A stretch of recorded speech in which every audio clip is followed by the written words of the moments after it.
여러분 안녕하십니까. 1월 10일 김경국TV 시작하겠습니다. 오늘이 10일이니까 4월 10일 총선을 정확하게 석 달 남기고 있습니다. 한동훈과 이재명 두 사람의 대결이 지금 정점으로 치닫고 있습니다. 이제 앞으로 석 달간 총선 출마자 후보 개개인의 역량도 중요하지만 당의 얼굴이 어떤 사람이고 또 어떤 역량을 보여주느냐에 따라서 전국의 선거 판세는 요동치게 될 것입니다. 현 시점에서 각종 여론조사 지표를 볼 때 한동훈 위원장은 지금 치고 올라오는 추세죠. 반면 이재명 대표는 정체 또는 하락 국면에서 좀처럼 반전 카드를 마련하지 못하고 있는 그런 국면입니다. 오늘 아침 발표된 연합뉴스 여론조사를 보면 차기 대선 주자 지지율에서는 한동훈 위원장과 이재명 대표 36%로 동일했습니다.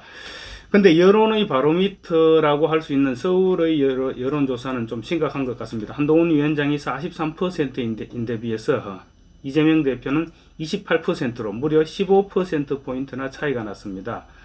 정당 지지율도 국민의힘은 2%포인트가 올라서 36%가 됐고, 민주당은 반대로 2%포인트가 떨어져서 33%로 되었습니다. 직전 조사와 대비할 때 역전이 된 것입니다. 특히 부울경에서는 격차가 훨씬 더 많이 벌어졌습니다. 국민의힘은 41%에서 43%로, 민주당은 34%에서 무려 6%포인트가 떨어진 28%로 추락했습니다.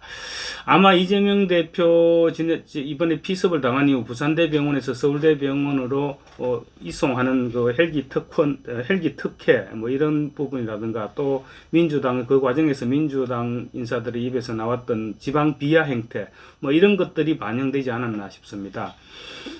그렇다면 왜 사람들은 한때 사이다로까지 평가받던 이재명 대표를 점차 외면하고 정치 초짜인 한동훈 위원장에게 열광하는 것일까? 한동훈과 이재명을 극명하게 비교할 수 있는 두 가지 최근 사례가 있습니다. 먼저 지난 4일 충북 도당 신년 인사회, 한 위원장이 어린이와 이제 스마트폰 카메라로 기념사진을 촬영하는 장면이 있었는데, 이 장면을 좌파 진영에서 정치적 모략을 하려다가 지금 실패를 한 일이 있었습니다. 한 위원장이 어린이와 사진을 촬영하려 하는데 앞에서 어떤 사람이 사진이 나올 수 있도록 이렇게 종이 팻말을 이렇게 밀어 넣었습니다. 이렇게 사진 찍는데 종이 팻말을 밀어 넣는데 한 위원장이 이렇게 있다가 이 오른손으로 종이 팻말 내용을 확인하고는 팻말을 왼손으로 치워버립니다. 치워버리고 이렇게 해서 사진을 찍었습니다. 당시 팻말 내용을 보면 한동훈 위원장님은 저희 큰 희망입니다. 한동훈 위원장님처럼 훌륭한 사람이 되고 싶습니다. 이재명처럼 되고 싶지는 않습니다. 공부 잘하는 초딩의 맹세입니다. 이런 문구가 적혀 있었습니다.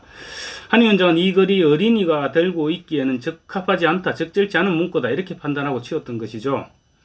아니나 다를까 좌파 진영에서는 팻말을 밀어넣은 그 순간을 캡처해서 한 위원장이 어린이에게 정치 혐오성 문구를 적힌 팻말을 들게 하고 사진을 촬영하여 아동학대를 저질렀다, 이렇게 비난하기 시작했습니다. 좌파 성향 인터넷 매체인 딴지일보, 클리앙, 팸코리아 이런 여러 사이트로 이 사진이 급속하게 퍼져나갔습니다. 근데 실상은 아까 제가 말씀드렸던 그 내용이었던 것이죠. 좌파 유튜버는 이 장면에 대해서 피켓을 아이가 직접 만들었다고 생각하는 사람은 거의 없을 것이다. 피켓을 들이민 사람의 행위는 아동학대, 한동훈은 이 상황을 문제의식 없이 즐겼다 이렇게 주장했습니다. 그러니까 누군가 보수 진영에서 종이 피켓을 만들어서 사진을 찍는데 밀어넣고 한동훈 장관은 그걸 즐겼다 이런 주장인 것이죠. 이 유튜버의 말 맞다나 그 종이 패널을 어린이가 직접 만들었을 리는 없습니다. 결국 좌파들이 공작을 하기 위해서 했었는데 결국은 실패한 좌파의 공작이었다 이렇게 볼 수 있는 장면이죠.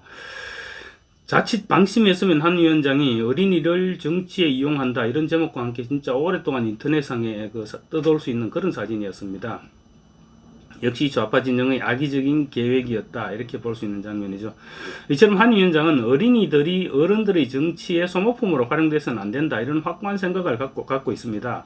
한 위원장이 이 같은 행동은 과거에 어린이들을 정치 무대로 끌어올려서 소모품으로 활용했던 민주당과 이재명 대표의 행태 극명하게 대비되는 행동이었습니다. 이재명과 민주당은 기회가 있을 때마다 청소년들은 말할 것도 없고 진짜 어린이들까지 정치 무대로 끌어올려서 정치적 소모품으로 활용했습니다. 지난해 8월 이런 일이 있었습니다. 당시 후쿠시마 오염수 문제로 지금 온 나라가 시끄러울 때였는데 민주당이 후쿠시마 오염수 해양 투기 저지를 위한 아동 청소년 양육자 간담회 뭐 이런 말도 안 되는 간담회를 개최했습니다. 여론전에 나서기 위해서 그랬던 것이죠.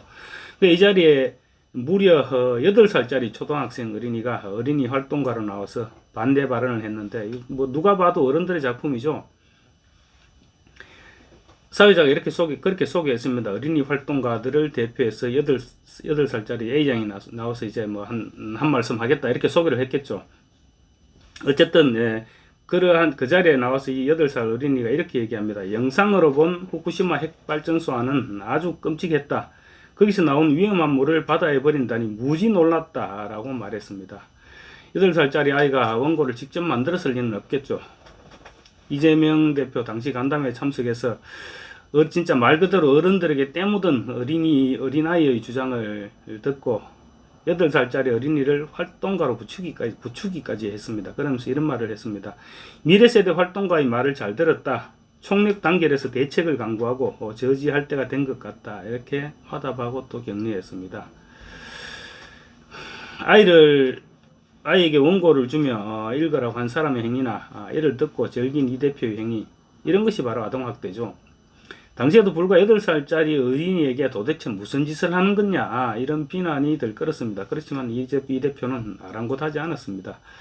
후쿠시마 오염수 해양 투기 반대 집회에도 어린이들과 청소년들이 대거 동원됐었죠. 그런데 지금은 그 후쿠시마 오염수 어찌 됐습니까? 언제 그런 일이 있었나 하는 듯이 지금 너무 조용하지 않습니까?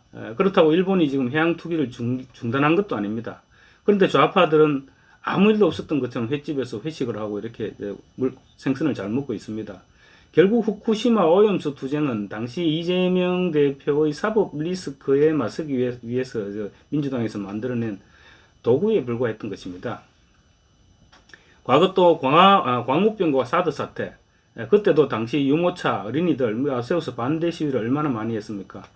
그리고 또 대선 기간 동안은 소년공 출신 대선 후보 이재명을 홍보하기 위해서 어린이 연기자를 썼던 사례까지 있었죠. 민주당과 2대 이재명이 어린이와 청소년들을 정치적 도구로 활용했던 사례는 뭐 이것들 말고도 이루 헤아릴 수 없을 정도로 많이 있습니다. 당시 정치권에서도 대의를 명분으로 테러 등의 아이와 청소년까지 동원하는 그런 탈레반에 비유하면서 충격적이다 이런 반응이 적지 않았습니다. 그렇지만 앞으로도 아마 민주당과 이재명 기회만 있으면 어린이들 또 활용하려 할 것입니다. 한동훈과 이재명의 또 다른 차이점은 편가르기입니다. 민주당의 총선 공천 심사가 비명학살, 친명 챙기기 그렇게 진행되고 있다는 점은 최소한 정치권에서 모르는 사람은 없습니다. 친명계 인사에 대해서는 웬만한 일은 모두 다 묻어주죠. 그런데 비명계 인사에 대해서는 없던 일까지 만들어가면서 공천 부적격 딱지를 붙입니다. 그러니 김정은보다 더한 독재다 이런 말이 지금 민주당 내에서도 공공연하게 나오고 있죠. 예를 들면 친명 인사의 같은 경우는 지난 총선에서 총선 공천에서 컷오프 당해서 탈당하는 무소속으로 출마했지만 이번 총선 공천에서는 적격이라는 판정을 받습니다. 아버지가 전직 민주당 소속 전직 국회의장이었기 때문입니다. 반면 비명인사는 지난 총선에서 똑같습니다. 탈락을 하고 컷오프 당하고 당에 불만을 표시했지만 결국은 무소속 출마를 하지 않고 주저앉았습니다. 그럼에도 불구하고 해당 행위를 했다. 그러면서 공천 부적격 딱지를 붙입니다. 이런 식입니다. 또 멀리 볼 것도 없습니다. 어제 성추행 논란이 불거진 현근택 민주연구원 부원장. 이 사례만 봐도 얼마나 이재명 대표가 친명 챙기기에 열중인지 알 수 있죠. 이재명 대표 어제 국회 본회의장에 앉아있는 정성호 친명계 좌장이죠. 정성호 의원에게 문자를 보내서 현근택 부원장에 대한 징계 수위를 낮출 것을 지시합니다.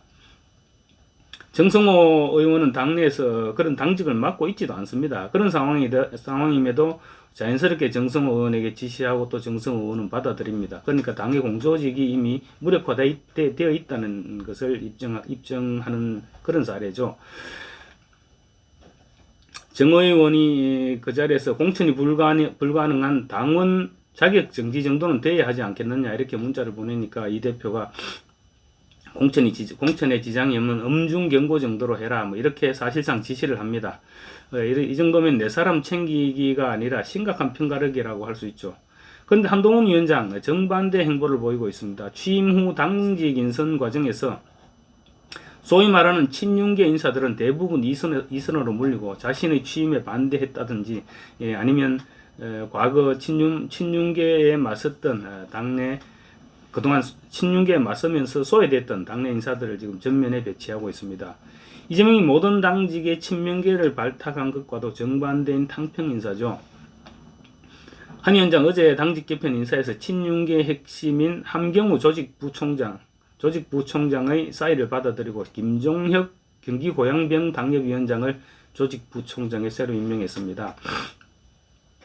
김종혁 위원장은 친윤과는 거리가 먼 사람입니다. 지난 대선 후보 경선 과정에서는 윤석열 후보에 맞섰던 최재형 후보 캠프의 좌장 역할을 맡았던 사람입니다. 총선 공천을 앞둔 시점에서 조직부총장은 공천관리위원회 회의에도 참석하는 말 그대로 핵심 보직입니다. 그럼에도 불구하고 비윤계를 발탁한 것입니다.